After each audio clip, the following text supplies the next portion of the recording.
14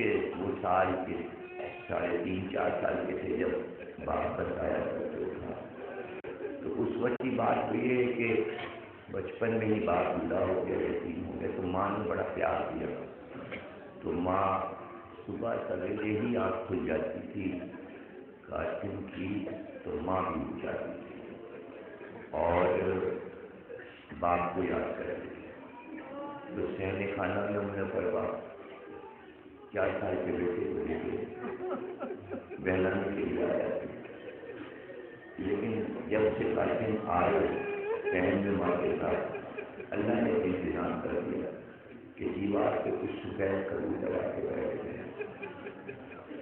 ماں نے بچے کو دکھایا، دیکھو یہ دیکھو ان پرندوں کو دیکھو، بچے کو روتے ہوئے بچے سے کہا، بچے نے جو غور سے مٹھی سے اشارہ کر کے بلایا تو سارے پرندے صحن کھانا میں اتر آئے۔ ماں نے قاسم کو گول سے اتار دیا، چاروں طرف پرندے سے بیچ میں قاسم، ایسا منظر بنا جیسے 19 رمضان کی صبح کو بیچ میں علی تھے اور چاروں طرف مرغابیاں، دادا کی شبی بن گئے، چاروں طرف پرندے تھے۔ حسن کو وہ پرندے سے پسند آئے کہ ماں سے کہا کچھ کھانے کو دو، ماں نے کچھ دانہ ڈال دیا کبوتروں کے لیے۔ پھر تو قاسم کی عادت ہو گئی، روز صبح کو کہتے ماں سے پرندے آئیں گے ان کے لیے کچھ کھانے کو دو۔ پھر قاسم بڑے ہو گئے، کبوتر روز آتے ہیں، اور قاسم جوان ہو گئے، 14 سال کے ہو گئے، تو ان کبوتروں کے لیے کچھ کھانے کا انتظام اور پانی رکھ دیتے تھے قاسم رات کو کہ صبح پرندے آئیں گے۔ قاسم کو ان پرندوں سے بہت محبت ہو گئی تھی، وہ سفید رنگ کے پرندے تھے، قاسم کو بہت محبت ہو گئی تھی۔ ایک دفعہ قاسم کو معلوم ہوا کہ سب جا رہے ہیں، چچا جا رہے ہیں، سامان بن رہا ہے، تو سب سے مل کے دوستوں سے گھر والوں سے سیدھے محمد حنفیہ کے گھر گئے اور کہا چچا ہم آپ سے ایک بات کہیں کہ آپ ہماری بات پوری کر دیں گے؟ کہا کیوں نہیں لیتے؟ کہا چچا ہمارے گھر میں بہت دنوں سے صبح کو کچھ پرندے آتے ہیں، ہم ان کے لیے روز پانی رکھتے ہیں، کھانے کے لیے رکھتے ہیں، چچا ہم جا رہے ہیں، وہ پرندے کل صبح آئیں گے، پانی کون دے گا؟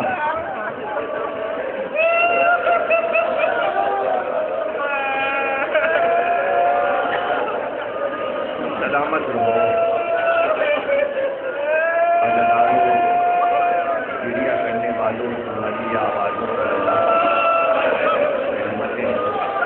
بس میں نے تقریر ختم کی، کیا ہے وطن چوٹنے کا غم، کیا ہے میں کیا بتاؤں کہ کیا غم ہے، بس آخری مجھے سن لو۔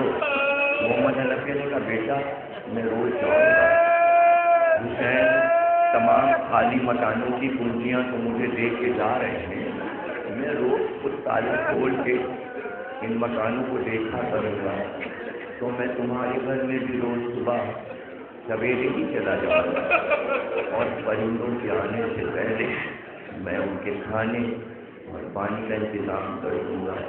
قافلہ چلا گیا 28 رجب کو، اس کی صبح جب آئی محمد حنفیہ نے امام حسن کے گھر کا تالا کھولا۔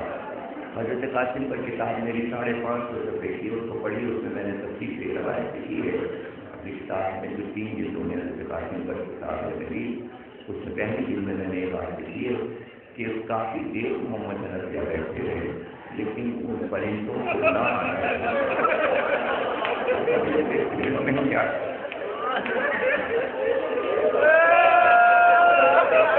محمد حنفیہ روز جاتے رہے لیکن وہ پرندے پھر نہیں آئے۔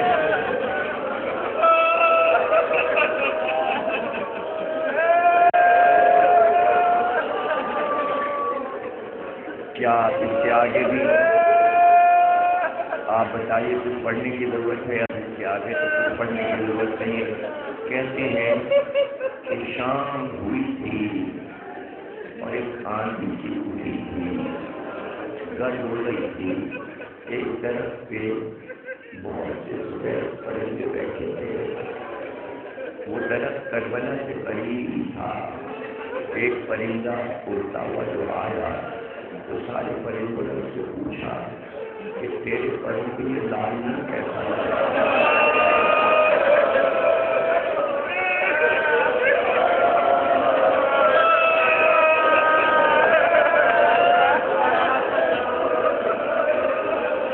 اس نے کہا تم کو نہیں معلوم، ابھی تو مقتل میں فاطمہ زہرا کا لہو بہا ہے، ابھی تو حسین کا سر کٹا ہے، میں کٹے ہوئے گلے کی زیارت کو گیا تھا، میرے پروں میں یہ حسین کا لہو، کہتے وہ سارے پرندے اڑے اور حسین کے لہو پہ گرے، اور حسین کے لہو میں انہوں نے اپنے پروں کو تر کیے، اور اس کے بعد آپس میں کچھ باتیں کی، ہر ایک نے یہ کہا تم اس سمت جاؤ، تم اس سمت جاؤ۔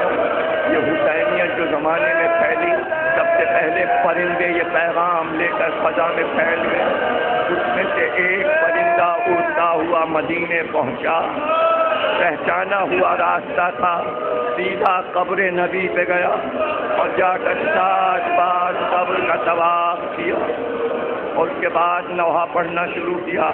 کہتے ہیں اہل مدینہ اس کی آواز پر تڑپ گئے، بس جا کر کسی نے صغرا سے کہہ دیا، ایک پرندہ ہے جو عجیب غمناک آواز نکالتا ہے، لیکن اس کے پروں سے جو خوشبو آ رہی ہے، وہ جو قافلہ گیا تھا تمہارے بابا کا، جو قافلے کی خوشبو تھی، وہی خوشبو اس کے پروں سے آ رہی ہے۔ بس صغرا نے اتنا ہی کہا، میرے بابا کی خیر ہو، میرے بابا کی خیر ہو۔ اور نانی سے یہ کہا کہ نانی پتہ نہیں کیا بات ہے، 7 محرم سے پانی اچھا نہیں لگ رہا، پانی پینے کو دل نہیں چاہ رہا، اور عاشور کو تو صغرا نے پانی ہی نہیں پیا۔ اب آپ کہیں تو میں یہیں کی تکلیف ختم کر دوں، کہیے تو چند جملے کہہ دوں، میں کیا کروں؟ میں لکھنؤ میں پڑھ رہا ہوں، وزیر گنج میں مجلس ہو رہی تھی، اور ذاکر جو ہے وہ پڑھ رہا تھا 2 محرم کو، مجلس پوری ہو گئی تھی، ابھی مجلس ختم پہ تھی کہ شور ہوا کہ سید احمد صاحب قبلہ کٹرے سے مجلس میں تشریف لے آئے ہیں۔ وہ آئے اور بیٹھ گئے، ذاکر نے جیسے ہی مجلس ختم کی تو اس نے ذاکر سے انہوں نے کہا آپ کی اگر اجازت ہو تو 2 منٹ کے لیے میں ممبر پہ بیٹھتا ہوں، 2 منٹ کے لیے ممبر پہ بیٹھتا ہوں۔ مجلس سے بھی انہوں نے معافی مانگی اور ایک دم ممبر پہ بیٹھے، اور صرف اتنا کہا کہ آج میں جناب صغرا کا ذکر کرنا چاہتا ہوں۔ آج وہ محرم وہ گریا ہوا جو بھی غلطی میں جو یہاں اشرا پڑھا کرتے تھے صبح کو، تقی صاحب کے امام باڑے میں اشاروں کی مجلسوں کو بچے سے میں ان کا ذکر کر رہا ہوں، تو اتنا گریا ہوا جناب۔ ایک روایت مجھ سے بھی سن لیجیے جو میں نے جناب صغرا کے سامنے نے یہ روایت بہت تفصیل سے لکھی ہے کہ حضرت عباس اپنے ایک بیٹے فضل کو چھوڑ گئے تھے مدینے میں۔ میں یہیں سے میں تقریر ختم کر رہا ہوں، آپ کی محبت دیکھ کر میں نے تھوڑے سے مسائل پڑھا دیے، اور آپ کے لیے دعا کرتا ہوں کہ درگاہ کی مجلس ہے، اس کے بعد اللہ آپ کو بھی سلامت رکھے، آپ کے گھر کو آباد رکھے، آپ کو خوش رکھے، آپ کے بچوں کو سلامت رکھے، تمام بلائیں مصیبتیں آپ سے دور رہیں، اور اسی طرح اسی شان سے آپ بجائیں۔ اس وقت 7 سال کے تھے حضرت عباس کے بیٹے، جن کو منتقلی کی خدمت سے حضرت عباس شروع ہو گئے تھے، جن سے حضرت عباس کی نسل چلی، فضل، جس کی وجہ سے ابو الفضل کہتے ہیں حضرت عباس کو، وہ بیٹا فضل۔ ایک دن وہ بیٹا باہر نکلا تو اس نے دیکھا کہ امام حسین کے دروازے پر پردے سے لگی ایک بیوی بیٹھی۔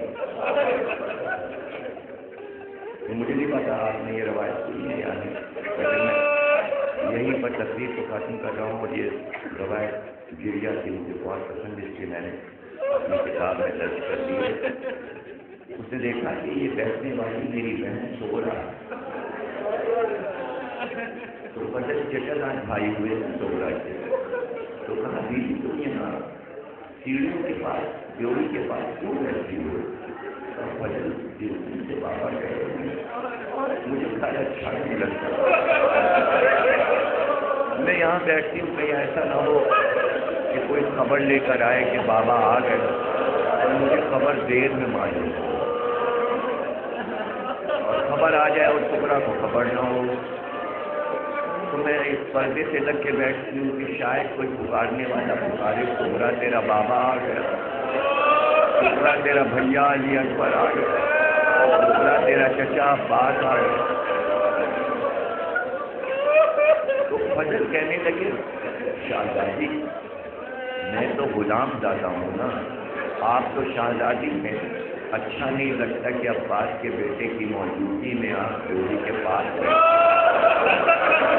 اے بی بی آپ ہماری شہزادی ہیں، آپ حجرے میں بیٹھیے، میں آپ کو قسم دیتا ہوں، میں آپ کو قسم دیتا ہوں، 7 سال کا بچہ، میں آپ کو قسم دیتا ہوں کہ میں روزانہ صبح اٹھ کر مدینے کے باہر سرحد مدینہ کے پاس جا کے بیٹھوں گا، جب بھی پیغامبر کوئی خبر لے کر آئے گا میں دوڑتا ہوا آ کے سب سے پہلے آپ کو بتاؤں گا کہ پیغامبر کیا خبر لایا۔ بس یہ آخری جملے تقریر کے کہتے ہیں کہ فجر روٹی سے چلچلاتی دھوپ میں سرحد مدینہ پر جا کے زمین پہ بیٹھ جاتے تھے اور دن بھر بیٹھے رہتے، شام کو سر جھکائے واپس آتے اور کہتے بہنا کوئی خبر نہیں آئی، اے میری شہزادی گھر کا دروازہ بند کروا دیجیے، کوئی خبر آج نہیں آئی۔ ایک دن فضل بیٹھے تھے کہ ایک تیز گھوڑے سوار ہاتھ میں کاغذ لیے ہوئے مدینے میں داخل ہوا اور وہ تیز گھوڑے کو دوڑاتا ہوا مسجد نبوی کی طرف مڑا۔ اس سے پہلے کہ وہ مدینے میں داخل ہوتا فضل دوڑتے ہوئے آئے کیونکہ عباس کا بیٹا تھا، لجام پہ ہاتھ ڈال، آگے نہیں جا سکتا، پہلے مجھ کو بتا کیا تو میرے چچا کے قافلے کی خبر لایا؟ کہاں خبر تو میں لایا ہوں، لیکن میں مقرر ہوں بات پر کہ میں شہر مدینہ کے صدر مقام پر وہ خبر سناؤں گا۔ وہ خبر اس کاغذ میں لکھی ہے، کہ نہیں پہلے مجھ کو بتاؤ کیا خبر ہے، کہ تم کس کے بیٹے ہو؟ تو میں حسین کے علمدار عباس، میرا نام فضل ہے، میرا نام فضل ہے۔ کہ تم قافلے کی خبر کیوں پوچھنا چاہتے ہو؟ کہ میں اس سے پوچھنا چاہتا ہوں کہ مجھے اپنی بہن سغرا کو سب سے پہلے خبر بتانی ہے، اور دوسری بات یہ ہے کہ میں نے قسم کھائی تھی قبر نبی سے جاتی کہ جس دن میرے بابا واپس آئیں گے میں اس دن نیا کرتا پہنوں گا، میرا یہ کرتا میلا ہو گیا ہے، اگر تو بتا دے کہ میرے بابا آئے ہیں تو میں اپنی دادی سے جا کر یہ کہوں میرا نیا کرتا نکالو دادی، بابا آئے، بابا آئے۔ لیکن اس نے کوئی خبر نہیں، بس یہ کہا کہ چلو وہاں مسجد نبوی میں جائیں، تو فجر دوڑتے ہوئے دادی کے باہر گئے اور کہا دادی خبر تو آئی ہے، لیکن آپ چل کر میں سغرا کو بتائیے، کہیں تک یہ پتہ نہیں چلا کہ خبر کیا آئی ہے۔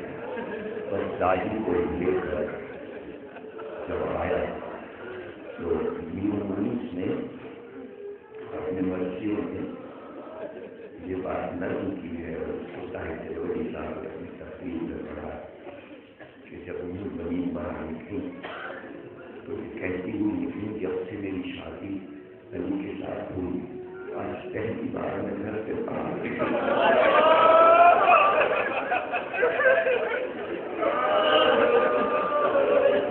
اور میں نے کبھی مدینے کی سڑکیں اور گلیاں نہیں دیکھی، لیکن مجھے حسین کی محبت لے جا رہی ہے،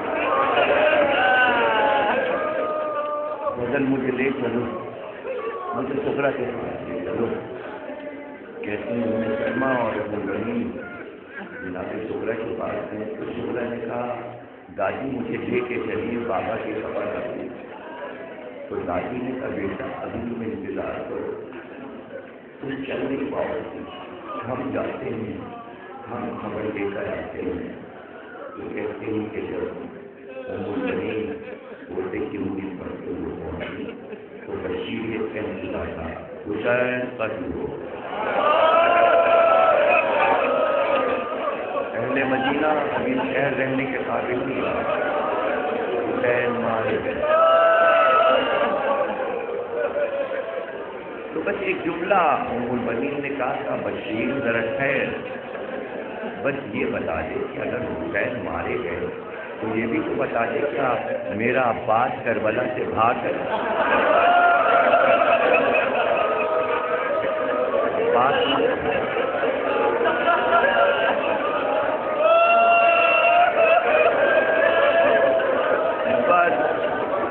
اس نے تو اتنا ہی کہا کہ بیوی پوری بات تو سنو، عباس تو پیاسے بچوں کے لیے پانی لینے گیا، پھر عباس وہ رات سے واپس نہیں آئے، عباس کے شانے کٹ گئے۔ تو فضل بس روتے ہوئے ہٹے اور ماں کی چادر سے اپنے آنسو پوچھنے لگے اور کہا دادی اب کرتا بدل کے میں کیا کروں؟